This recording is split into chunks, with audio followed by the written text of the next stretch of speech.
好，那么接下来啊，我们要对前面所谈到组成情绪的6个成分啊，分别的再做一些更深入的探讨。首先我们来看一下所谓认知评估的部分。在认知评估啊，大家可以看到，在整个的情绪形成的流程图里面，它扮演非常重要的角色哈。所以我们在前面也提到过哈，认知评估是我们当事者哈，对于现在我们所处的环境或者这个状况呢，对它做一个有意义的解释哈。那么透过这样的一个认知评估呢，我们对当下的这个状况到底是不是影响我们的目标，我们影响我们的好跟不好等等哈。如果真的是有相关的话，那它就很可能有机会了产生接下来的情绪的这个反应哈。那么所以这些所谓认知评估的历程呢，是将客观的环境或者客观的这些状况呢，转化成一个对个人来讲有意义的这样的一个环境的条件哈。那么这样的一个评估之后呢，也会决定我们会经历的情绪的类型以及它的这个强度。所以我们说啊，认知评估扮演在这个情绪的历程里面扮演重要的角色，因为它不但可以帮助我们去区分可能情绪的类型，我们主观感受到的情绪会是什么，而且呢，它会来决定了或者影响了我们感受到的情绪的品质哈。那么心理学家如何来确定认知评估的重要性哈？它怎么样来影响我们情绪的经验以及情绪的经验的这些品质？那么接下来啊，我们要给大家来介绍一个非常经典哈，当年在1962年啊，由当时在哥伦比亚大学任教的 Stanley Schachter 跟 Jerome Singer 他们做的双因素理论的这样的一个实验。接下来我们要介绍的是双因素理论实验。在这个实验当中，会有4位实验参与者，分别是 A、B、C、D， 还有1位主事者，还有1位研究助理，他扮演的是安装的角色。最后还有1位打针人员。在实验的第一阶段，4位实验参与者会被告知他们将会被注射肾上腺素。但实际上有2位实验参与者，他们是控制组的角色，而他们被注射的是食盐水。我来帮你们打针咯。被打完针的4位实验参与者分别被带到不同的实验环境，在实验环境中会有1名实验助理一同填写问卷。这名实验助理从旁影响环境的气氛，分别营造出愉悦的环境与愤怒的环境。在愉悦的环境中，实验助理一边填写问卷，一边给予问卷正面的回应。哇，这个问卷好有趣哦，很有意义耶！在愤怒的环境中，实验助理一边填写问卷，一边给予问卷负面的回应。这问卷好无聊，好想赶快结束哦。在实验的最后，主事者询问大家对于填写问卷的看法。被注射肾上腺素并且处在愉悦环境的参与者 A 给予问卷正面的回应。哇，这个问卷很酷哎，好玩。而同样注射肾上腺素但处在愤怒环境中的参与者 B 给予问卷负面的回应。这个问卷好无聊哦，浪费时间。另外，控制组的参与者 C 和猪从他们回应中可见，他们并没有受到环境的影响，而给予问卷中性的回应。以上就是双因素理论实验的介绍。好，那么大家看到我们刚才的说明哈，我们继续来跟大家来让大家理解这个实验到底是怎么做的哈。那实际上因为我们刚刚提到这个双因素的理论呢，就是一方面呢，你要有一个生理唤起的因素，比如说你的汗腺非常的分泌很多的汗液，你的心跳会加速，你的呼吸会变得急促，你的瞳孔说不定会放大。那么第二个就是说，要怎么样在这样的生理的这个唤起的条件的时候呢，我们能够提供一个恰当的认知评估或者认知的这个解释，来去帮你说明或者了解这些生理唤起是怎么一回事哈。所以在这个双因素的这个理论的实验里面呢，首先呢我们的研究者就要来去创造这个生理唤起的条件。那么这个实验当年是在50多年前，半个世纪以前做的哈。那当时的那个做法呢，就是直接的注射这个肾上腺素那如果大家对肾上腺素稍微有点了解，肾上腺素其实是一个重要的我们神经传导的介质，也是重要的一种荷尔蒙它会让我们整个的神经系统变得非常的亢奋。所以我们刚才提到了汗腺会增加，心跳会变快，呼吸会变得急促了，都是增加了这个肾上腺素之后，让你的交感的神经非常活跃的一个结果那所以有2组的这个受试者都注射了这个肾上腺素。那另外也有2组呢，我们是注射这个生理食盐水，这个当然就是不会有造成这些生理上的缓解，这些都是作为控制组的那我们的介绍的这个焦点呢，要集中在这个被注射了肾上腺素的这2组的受试者也就是一个 A 组跟一个 B 组。我们接着把这个 A 组的受试者呢，就带到一个所谓比较愉悦的环境。那这个所谓愉悦的环境如果大家还记得我们刚才的图解，实际上是把它带到另外一个房间，然后旁边呢有一位实际上他是实验的这个助理他并不是另外一个受试者，但是真正的受试者可能也以为他也是来参加这个实验的。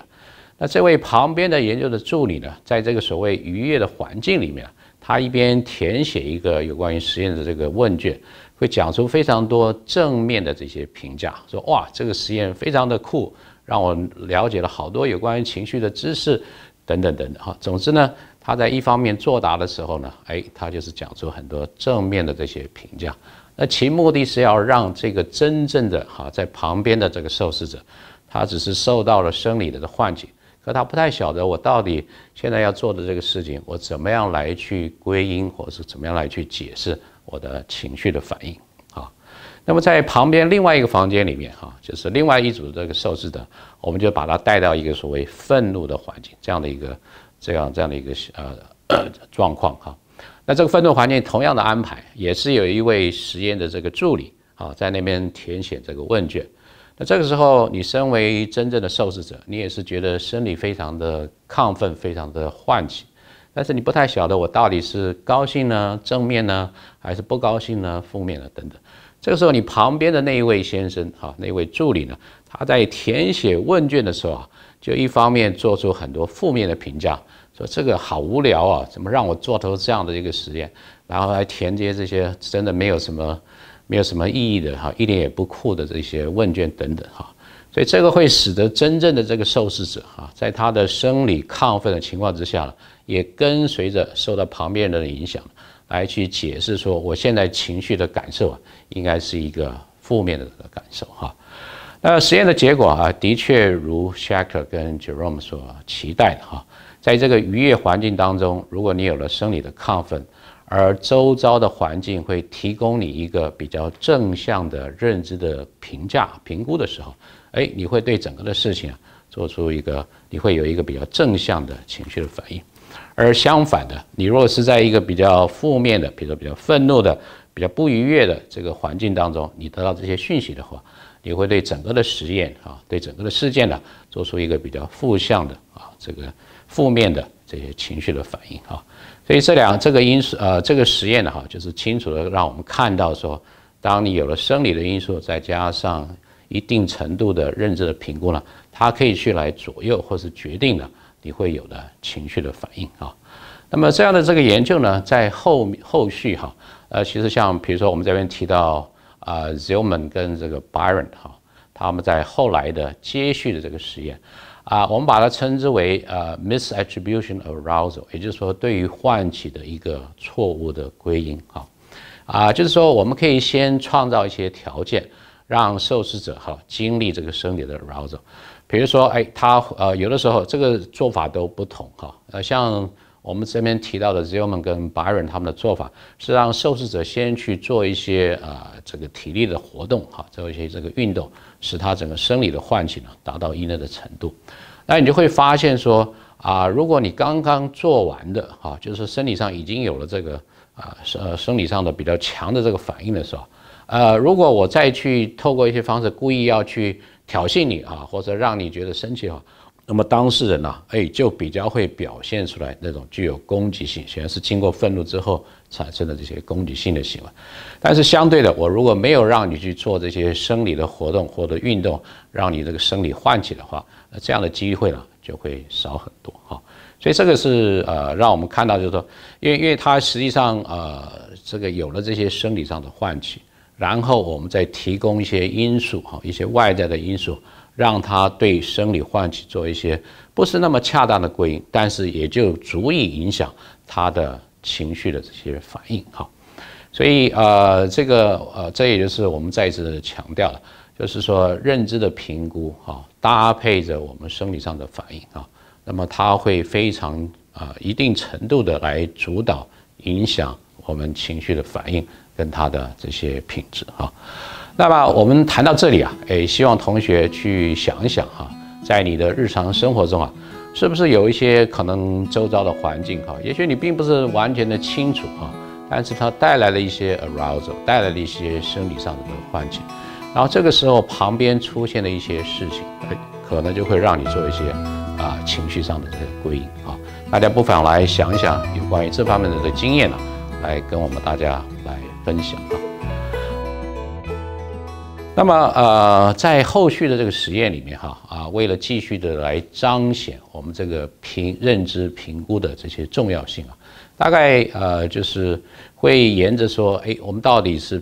这个认知的评估是沿着什么样的一种主题，是正向还是负向，还有可能沿着什么样的一些维度什么样一些的向度来去做这些主观经验的这些评估。那这个都是后续的这个研究更进一步的来让我们知道。认知评估的对于情绪影响、情绪反应的这样的一种重要性哈。那这里面呢，至少有2种不同的看法。有一种是比较简单的，所谓极简的主义的这种评价或者评估的这个理论哈，就说我们大概可能就是看它是一个正向的还是一个负向的哈 ，desirable 还是 undesirable。那它到底有没有发生，还是没有发生啊？这是一类的这个看法。那另外一类，我们想要跟大家稍微多花几分钟来介绍的，是这种所谓维度的评估的理论哈。这个它就会做更精细的来说，我们在不同的向度上面或者不同的维度上面来去做这些认知的评估那它可以更清楚的来去区分我们可能经验到的情绪会是什么那这些向度包括什么比如说这个整个的环境当然还是像刚才那个极简主义的想法，它到底是正向的还是负向的第二就是说我在这个情境当中，我要付出多大的这个努力，我要付出很多的资源，还是不需要付出很多的资源。第三就是说这个情境本身的那个确定的那个程度第四个就是它是不是会吸引我的注意力，然后要去对这个环境做一些什么样的反应再来就是说我能够控制的程度，那这个控制程度又可以再区分说我个人可以控制的这个程度，以及说这个情境其实是有点超乎，就是已经不是人为的因素，而是有一些非人为的因素在控制它的这个情境那讲到这里，可能大家会觉得有点复杂我们讲一个简单的例子，假设说我今天跟朋友好不容易买到2张非常热门的演唱票，花了很大的功夫才得到。可是呢，这2张演唱票在我的手中拿着，那么我在拿着这个票很兴高采烈的走向我的朋友的时候，这一阵的怪风吹来，对不对？我因为真的很兴奋的要去走到我的朋友的身边，不幸的这2张票就被吹走了。然后他因为是在室外的然后也没有办法当下就可以把它拿回来。这个时候你会看，就是说我们在这个评估的时候，会有一些产生不同的情绪。你的朋友可能会觉得说你都没有好好的顾到这个照片，然后呢，这基本上它是一个负向的一个环境。可是呢是因为你没有把它顾好，所以这个票呢飞掉了，然后现在掉到水沟里也拿不回来了。这个时候他很可能会是蛮生气的。对于你没有做到你应该做的保护这个票的这样的一个事情，相对的你可能会觉得非常的内疚。为什么？你觉得这个事情应该是你要能够控制，但是你没有把它控制好，所以同样的是一个负面的这个环境。可是呢，我们对它的认知评估上的这个不同，它所带来的情绪，在你的朋友的身上，以及在你个人的身上，就看到他们会产生不同的情绪的反应。